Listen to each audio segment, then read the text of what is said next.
Trading spreads.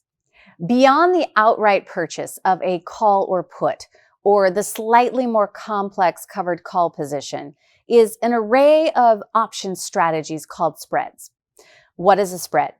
Simply put, it's a strategy that involves buying one option, call, or put, and writing or selling another, resulting in a position that is simultaneously both long and short option contracts. To establish a spread and be poised to potentially make a profit, both the option purchase and the sale are opening transactions and are commonly transacted as one package. That is, the option purchase and sale are executed simultaneously.